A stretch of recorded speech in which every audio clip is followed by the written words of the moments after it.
The following is a feature presentation of Television Sports USA, the Mizlou Television Network. From Watkins, Glen, New York, this is the 1980 Toyota Grand Prix of the United States. For the 22nd time, the world's finest Formula One drivers battled for the checkered flag on one of the world's toughest racetracks. This program is brought to you by Toyota, who invites you to see all the 1981 cars and trucks at your local Toyota dealers. Oh, what a feeling to drive a Toyota. And by Valvoline, all kinds of weather, all kinds of driving. Valvoline is the motor oil that's not just for winning races.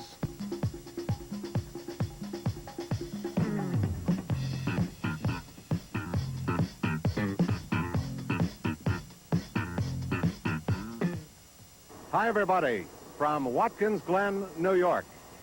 I'm Don Earl, your host for this afternoon's 22nd annual Toyota U.S. Grand Prix from Watkins, Glen, New York.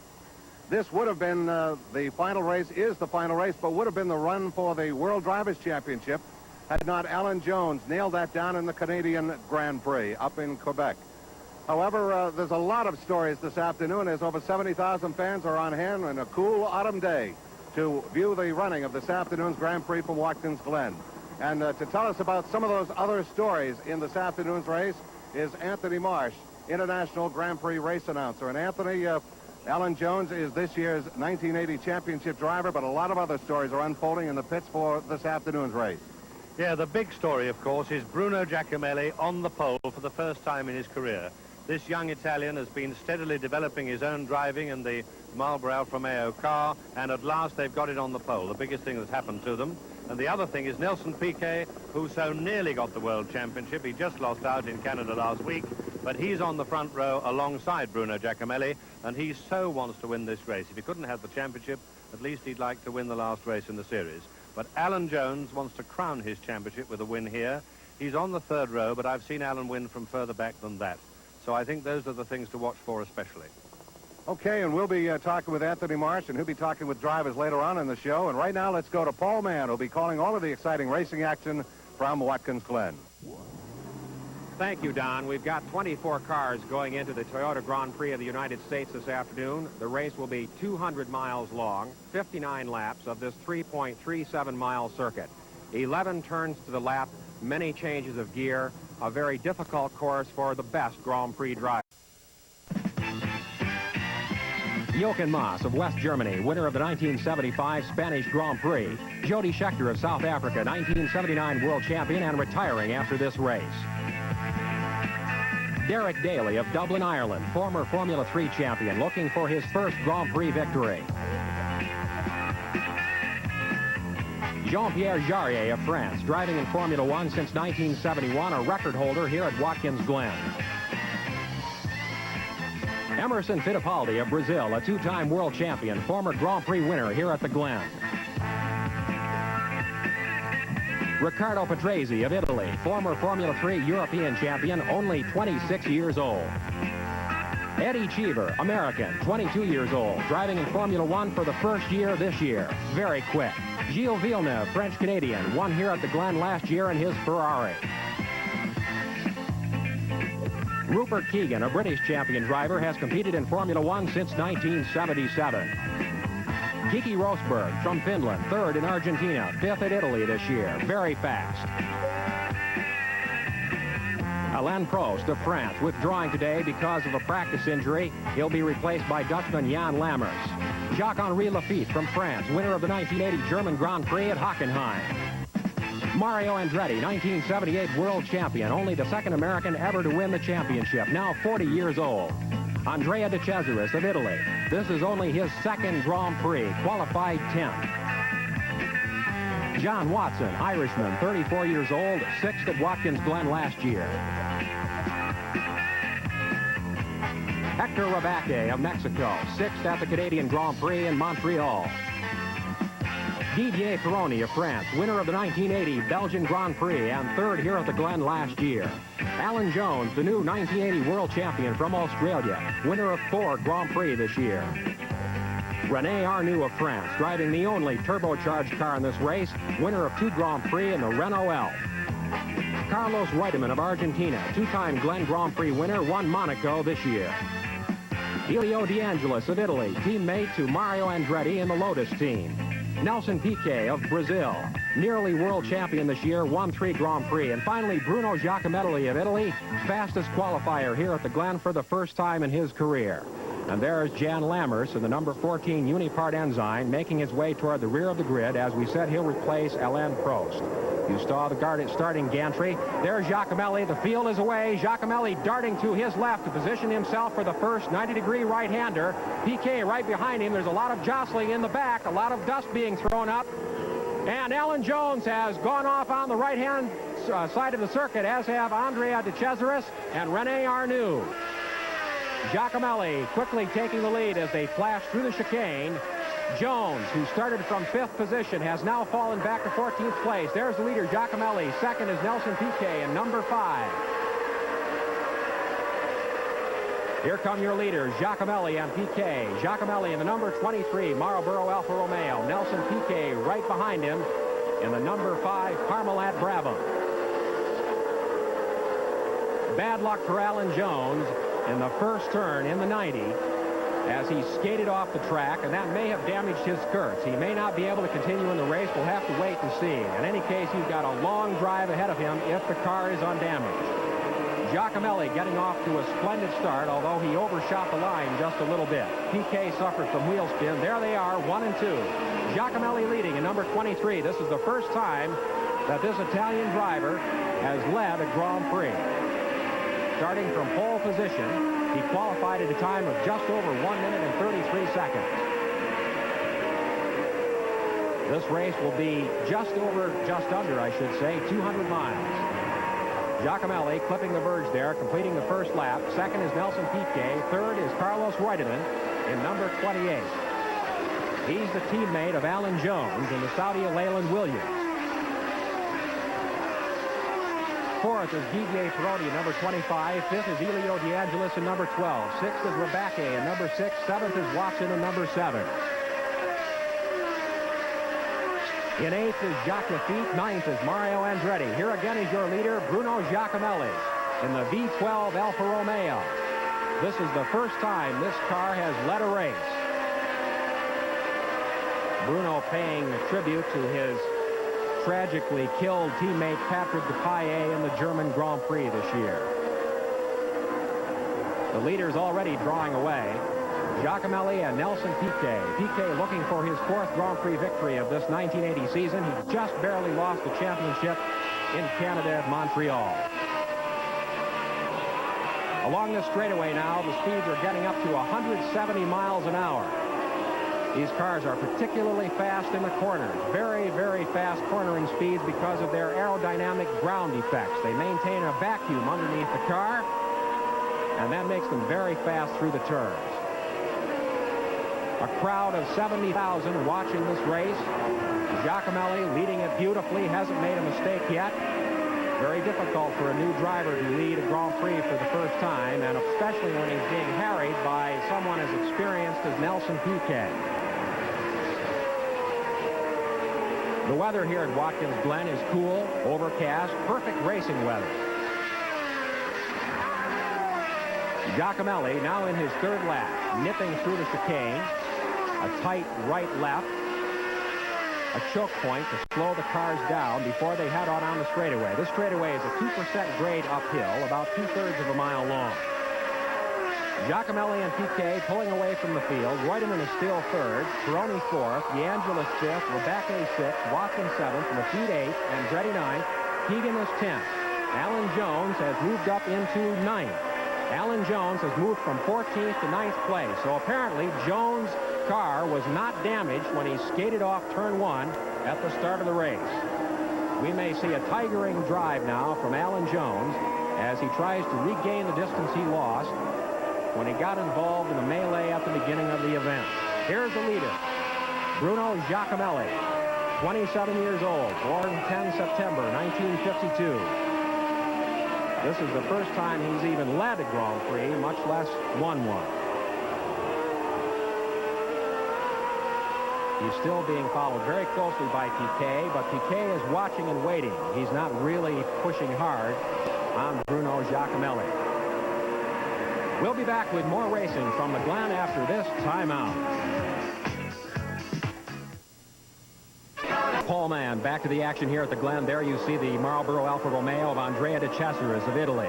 He's just retired from the race after colliding with the Candy Tyrrell of Derek Daly. Andrea de Cesaris, in only his second Grand Prix, driving up the backside of Derek Daly. And there you see Derek Daly walking dejectedly away from his car. Both cars out of the race, cars number 4 and 22. The leader still Bruno Giacomelli, driving a beautiful drive on a lovely, cool autumn day here at Watkins Glen. Giacomelli in the number 23, Marlboro Alfa Romeo, has led this race from the beginning.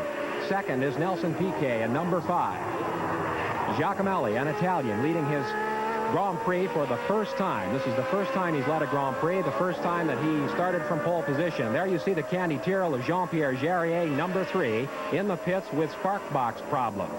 Jarier having ignition problems. Back to the leader, Bruno Giacomelli, driving number 23 Marlboro Alfa Romeo. Second, Nelson Piquet of Brazil. Giacomelli seeking his first Grand Prix victory. Nelson Piquet his 4th of the 1980 Grand Prix season. Giacomelli has about a 3-second lead over Piquet. Third is Carlos Reutemann in number 28. Fourth is Didier Pironi.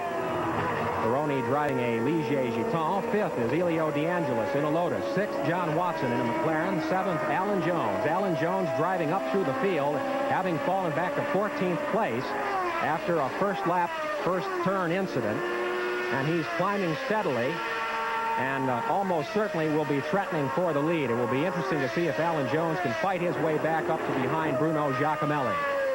Right now, everything running like clockwork on Giacomelli's number 23 Marlboro Alfa Romeo.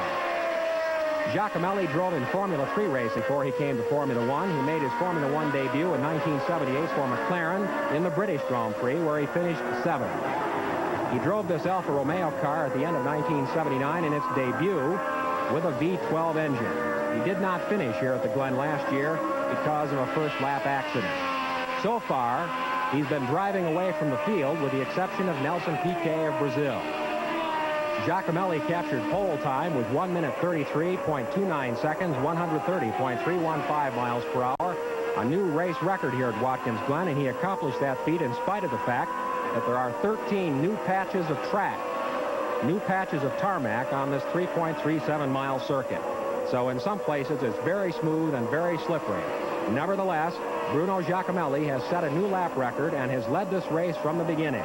There you see him once again flashing down the pit straightaway, a short squirt where they get up to about 150 miles per hour and then head into a very hard right 90-degree turn.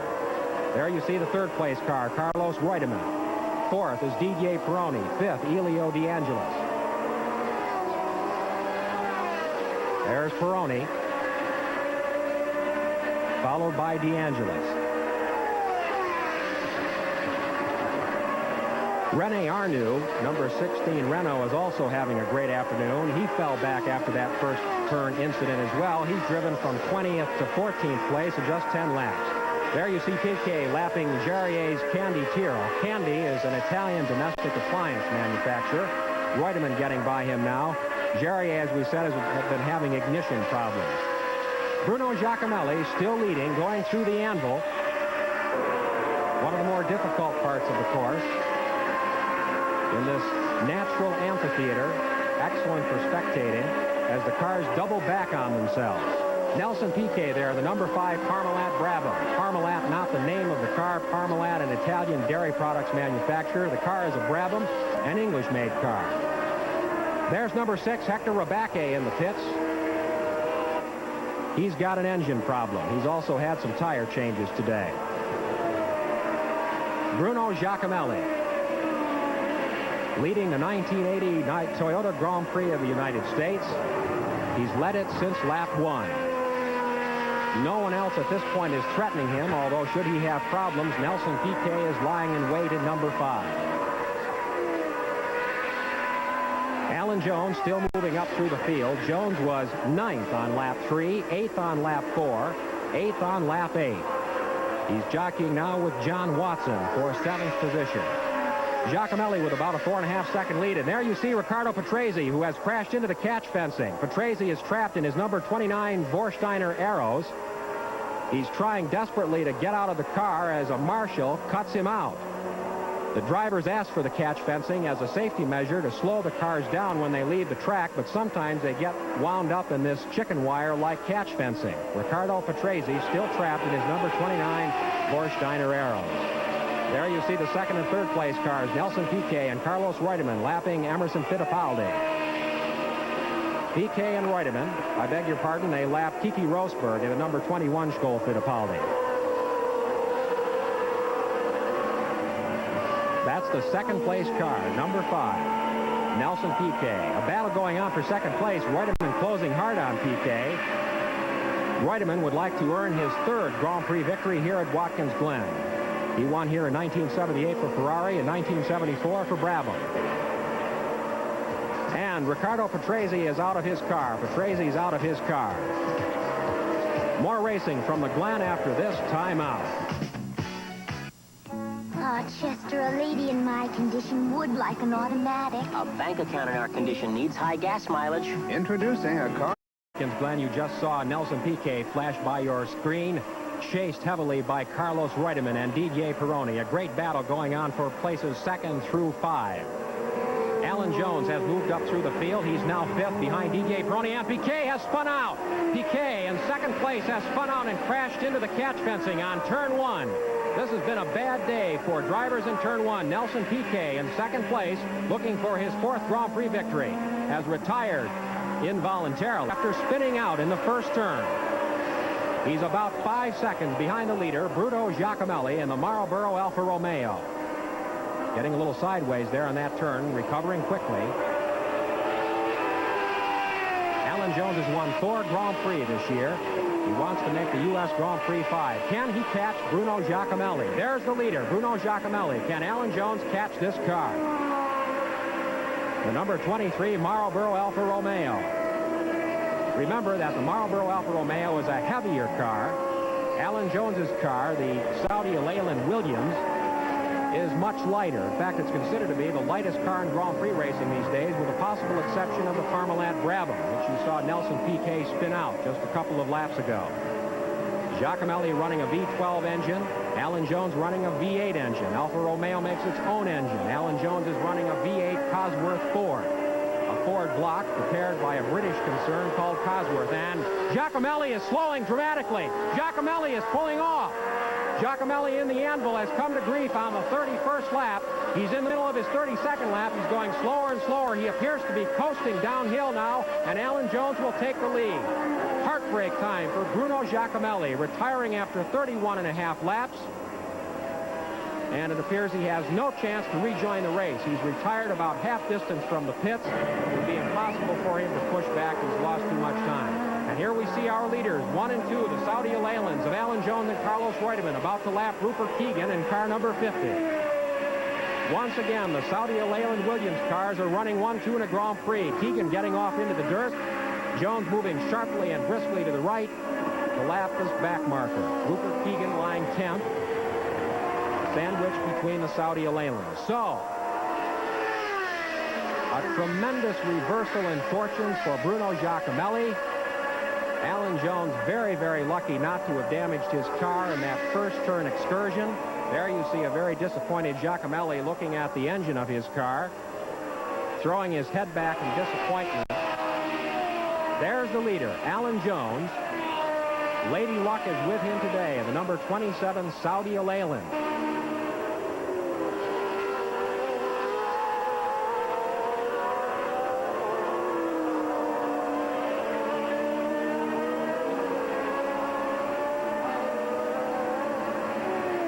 Jones has about 27 laps to go. The race is a little bit better than half over.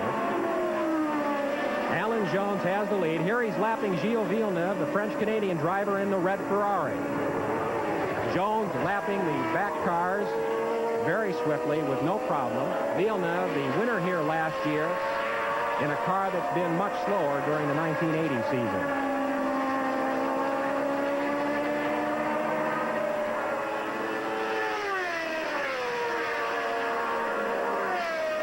a superb and well-judged drive through the field performed by Alan Jones, driving from 14th to first place in just 31.5 laps, inheriting the lead from Bruno Giacomelli, and so, of course, unfortunately, we'll never know what would have been the outcome of a duel between these two. But nevertheless, you have to give Jones a great deal of credit for a well-timed charge. And here's the crew, the Saudi Leyland crew with Frank Williams in the white hat and the visor. He's the genius behind this team, along with designer Patrick Head, Frank Durney. There's the leader, Alan Jones, in number 27.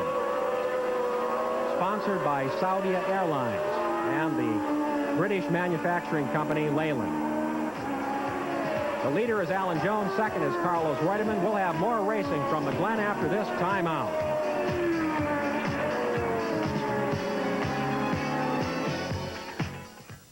The skittering off the course in turn 1 at the start of the 1980 U.S. Grand Prix, and this shows you just how close he came to losing all the marbles right here. Now we find him in the lead, having climbed up through the field after 32 laps, inheriting the lead from Bruno Giacomelli. And there he is, Alan Jones, the leader, in number 27, the Saudi Leyland Williams. Just about to lap Mario Andretti, who's down in 6th position in number 11, the Team Essex Lotus. There they go down through the anvil. Alan Jones, the 1980 world champion, can pick off his 5th victory here. He's been the winner at Argentina, France, Brands Hatch in Britain, and at the Canadian Grand Prix. He was second in Belgium, Austria, and Imola, third at Brazil and Germany. He's had 3 pole positions this year. Alan Jones has had an excellent record of reliability, as has his teammate Carlos Reutemann, who is now second in the Saudi Leyland number 28. Reutemann has finished in the points in every race in the last 9 races. There's the leader, Alan Jones, just about to lap Jochen Maas in number 30, the Warsteiner Arrows. Reutemann second, right there. There he is, number 28. Lying third is Didier Pironi in the Ligier Giton. Fourth, Elio De Angelis, number 12, Team Lotus. Fifth, John Watson in number 7. Sixth, Jacques Lafitte in number 26. Mario Andretti, the American champion, is now 7th. Mario Andretti, in number 11, is now 7th. Back to the leader, Alan Jones in the Saudi Leyland. You'll see the word Albalad painted on that car. Albalad is the name of the Royal Trading Company through which the royal family of Saudi Arabia carries out all of their business transactions. Overall, the car is sponsored by Saudi Airlines. You'll also see other strange names on the car, like Technique Avant-Garde or TAG, T-A-G. This is a firm based in Paris. It deals in aviation and electronics. There you see the red car, the red Alfa Romeo of Bruno Giacomelli, up in the middle of your screen, off to the right. Just where he parked it after 31.5 laps, he retired with ignition problems. He lost all the electrics on that car after leading from the fall of the green flag. No one except Nelson Piquet had really challenged Bruno Giacomelli, and Piquet himself retired after a spin in turn 1. So the leaders, numbers 27 and 28, Alan Jones and Carlos Reutemann. Reutemann from Argentina, a 2-time winner of the U.S. Grand Prix, and if Alan Jones should retire for some reason, Carlos Reutemann, his teammate, would be right there to pick up the lead for it. Down along the straightaway, he's closing in toward victory now in this 59-lap race. Here's an interview with Jody Scheckter and colleague Anthony Marsh. Jody Scheckter, the 1979 world champion. This is your last race for Ferrari, your last Grand Prix. How much does it mean to you? Well, I think it's... I think in one way it's the last race. I mean, it's a sentimental race for me because, in fact, my first Grand Prix was here at Watkins Glen in '72, and now my last Grand Prix is here in Watkins Glen. And the thing is that I've won the world champion. I retired as world champion, but we've had a very bad season this year. And I would like, although I'm not doing well, I would like to end my career the same way as I... 3 laps behind the leaders, driving his last race for Ferrari. As you heard him say, he drove his first race here at Watkins Glen in 1972. That year, he was at the wheel of a McLaren, and he finished 9th in his Grand Prix debut. Jody Scheckter with 10 career wins and 111 starts. It's been a difficult season for him. His best placing of this year was only a 5th at Long Beach. He's qualified in the top 10 only twice, and he never qualified among the top 5 this year. Here again is the leader of the Toyota Grand Prix, Alan Jones, the new world champion from Australia. They're very smooth and very slippery. Alan Jones now only a mile from pay dirt, only a mile from his 5th victory of the 1980 season, the 6th victory for the Williams team of Great Britain. It appears his teammate Carlos Reutemann will finish 2nd for a beautiful 1-2 conclusion to the 1980 Formula One Grand Prix season here in North America. There you see Alan Jones coming through, and he's about to take the final 10th and 11th turns on the track and accept the checkered flag for the U.S. Grand Prix victory here at Watkins Glen. The flag is unfurled, and Alan Jones is the winner of the 1980 United States Grand Prix. Alan Jones, the winner from Australia. 2nd, Carlos Reutemann. 3rd, Didier Pironi. 4th, Elio De Angelis. 5th, Jacques Lafitte. Mario Andretti finishes 6th. Now let's go to Victory Circle, and Anthony Marsh talks with the winner, Alan Jones. That was great fun to watch. Yeah, it wasn't going to do. Anyway, here we are then, another win. You must be very, very pleased. It really finishes off your championship year. Rounds it off nicely, yeah, I'm delighted. Thank you very much, Alan. And now, René Dreyfus will present the beautiful bowl to Alan Jones. In behalf of the Toyota US, I'm glad to give you a 2nd cup. You got the one for the World Championship. This is a good confirmation. Congratulations to you. So René Dreyfus, the Grand Marshal and a great French racing driver, the winner of the 1930 Monaco Grand Prix among many other races, presents the Toyota Grand Prix Winners' Cup to Alan Jones here at Watkins Glen. Well, there you have it. Alan Jones has capped his world championship with a win here in the 1980 Toyota US Grand Prix here in Watkins Glen, New York.